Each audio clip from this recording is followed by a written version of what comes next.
Hello, welcome to our channel. 100 ருபீஸ்க்கு மீஷோவில் நான் வாங்கின கிச்சன் ப்ராடக்ட் ரிவ்யூ பார்த்துடலாமா? இது டோட்டலாக பேக் ஆஃப் 25 ஸ்க்ரப்பர்ஸ் கொடுத்துருந்தாங்க. கேஷ் ஆன் டெலிவரினா 118 ரூபா, ஆன்லைன் பேமெண்ட்னா 98 ரூபான்னு போட்டிருந்துச்சு. 98 ரூபாய்க்கு ஆன்லைன் பேமெண்ட்டில் தான் இந்த ஸ்க்ரப்பர் வாங்கியிருந்தேன். அப்போது ஒரு ஸ்க்ரப்பரோட ரேட்டே 4 ரூபா தான் வருது. 4 ரூபாய்க்கு மெட்டீரியல் குவாலிட்டி சூப்பராக இருந்துச்சு. நார்மல் ஸ்க்ரப்பருக்கும் இதுக்கு என்ன டிஃப்ரென்ஸ்னு கேட்டிங்கன்னா, நார்மல் ஸ்க்ரப்பர் வந்து நம்ம ஸ்க்ரப் பண்ணும்போது எப்படி கையை கிழிச்சிரும். இது அப்படி இல்லை, நல்லா சாஃப்டாக இருந்துச்சு.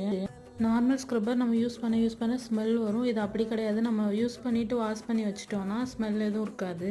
இந்த மாதிரி ஸ்க்ரப்பர் யூஸ் பண்ணால் நம்ம ஹேண்ட்ஸும் சேஃபாக இருக்கும். இதில் கிஃப்ட் வச்சர்னு ஒரு கார்டு கொடுத்துருந்தாங்க. இந்த ப்ராடக்ட்டுக்கு 5 ஸ்டார் ரேட்டிங் கொடுத்து அந்த ஸ்க்ரீன்ஷாட் எடுத்து வாட்ஸ்அப்பில் சென்ட் பண்ணால் 10லேருந்து 30 ருபீஸ் வரைக்கும் கேஷ்பேக் கொடுக்குறதா போட்டிருந்தது. வாட்ஸ்அப்பில் ஸ்க்ரீன்ஷாட் அனுப்பி 4 நாள் ஆச்சு, ஒரு ரிப்ளை இல்லை. நம்ம ஃபேமஸான யூடியூபர்னு அவங்களுக்கு தெரியாதுன்னு நினைக்கிறேன். ஓகே, வீடியோ பிடிச்சிருந்தா லைக் பண்ணுங்கள். இதே மாதிரி தொடர்ந்து வீடியோஸ் பார்க்க நம்ம சேனலை சப்ஸ்கிரைப் பண்ணி வச்சுக்கோங்க. தேங்க்ஸ் ஃபார் வாட்சிங்.